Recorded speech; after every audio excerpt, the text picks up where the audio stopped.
3 time आपने खानी है, सुबह, दोपहर और शाम को, ये चाय वाली चमची एक। तो इंशाअल्लाह ताला मुंह से बदबू आनी ख़त्म हो जाएगी।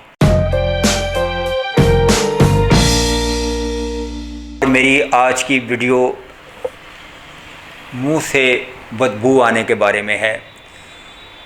ये एक ऐसी बीमारी है जो भी इसमें मुब्तला है वो ख़ुद से भी नफ़रत करने लग जाता है, और जो उसके साथ बात करता है वो भी उससे नफ़रत करता है और उससे दूर दूर रहने की कोशिश करता है।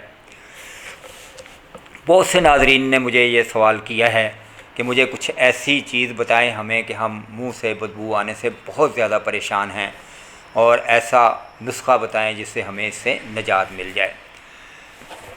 ये याद रखिए कि इस मर्ज़ के इलाज से पहले ये जानना ज़रूरी है कि इसका सबब क्या है, इसके मुंह से बदबू क्यों आ रही है।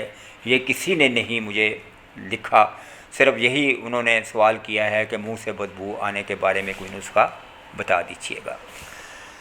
मुंह से बदबू बड़ी वजह से आ सकती है, यानी मैदे में गरानी हो, या मैदे में अफारा हो, या मैदे में हज़म ना होता हो, तो उससे जब गैस और जब वो तबखीर उठती है तो उससे मुंह से बदबू आनी शुरू हो जाती है। कब्ज़ जिस मरीज़ को कब्ज़ ज़्यादा हो उसके मुंह से भी बदबू आती है। और फिर जिसके दांत बोसीदा हो चुके हैं, या जिनके मसूड़ों में ज़ख़म हो जाते हैं, मुंह में छाले निकल आते हैं, तो उनके मुंह से भी बदबू आती है।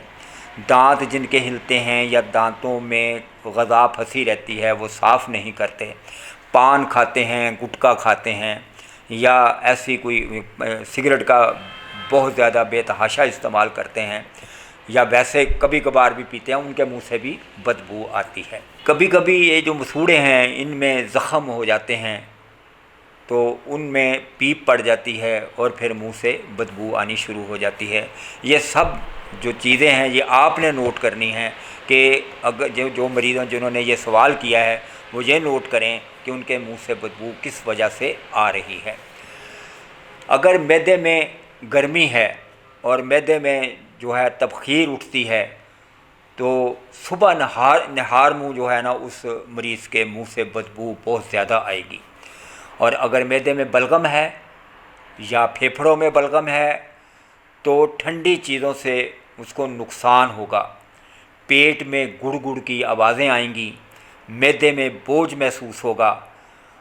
अगर हरारत की वजह से हो, अब मैं आपको इलाज बताने लगा हूँ, अगर कोई मरीज़ देखता है कि उसकी वाकई मैदे में हरारत है, गर्मी है, तबखीर है, उसकी वजह से है, 6 ग्राम इमली लेकर उसको पानी में भिगोकर रख दें, और फिर वो पानी नितार कर उसमें ज़रिश्क, ये एक छोटा छोटा बिल्कुल जैसे सौकी होती है, ये जैसे अंगूर, छोटा अंगूर होता है, वो ज़रिश्क है, उसको कहते हैं, 3 ग्राम पानी में पीसकर उसमें मिला लें और स्कंजबीन डालकर, यानी स्कंजबीन का एक गिलास बना लें, उसके अंदर इनको डालकर वो पी लें।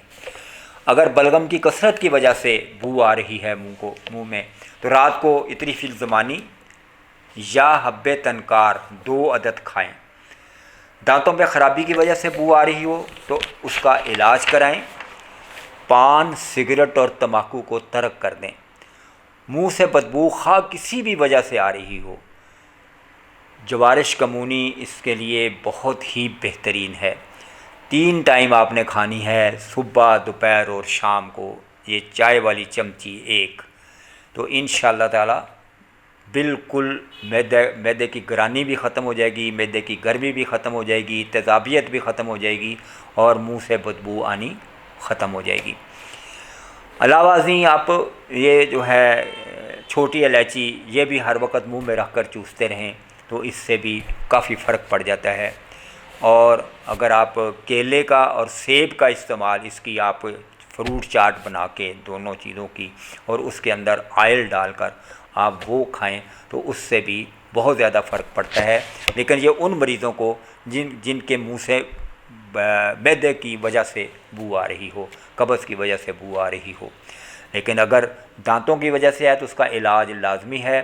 सुबह उठकर भी पेस्ट करें और रात को सोने से पहले भी पेस्ट करें, तो इंशाल्लाह यो बिल्कुल उनके मुंह से बू आनी बंद हो जाएगी। तो ये थी मेरी आज की वीडियो, उम्मीद है पसंद आई होगी। अगर आपको कुछ सवालात करने हैं तो मेरे चैनल को सब्सक्राइब करें, और उसके बाद मुझे आप जो भी सवाल, व्हाट्सएप मेरा नंबर आ जाता है स्क्रीन पर, उस पर आप करें। इंशाल्लाह आपको उसका पूरा जवाब दिया जाएगा और वजह बताई जाएगी कि किस वजह से आपको ये मर्ज़ है। तो ये थी मेरी आज की वीडियो, उम्मीद है पसंद आई होगी। अगली वीडियो तक के लिए इजाज़त दीजिए। अल्लाह हाफिज़।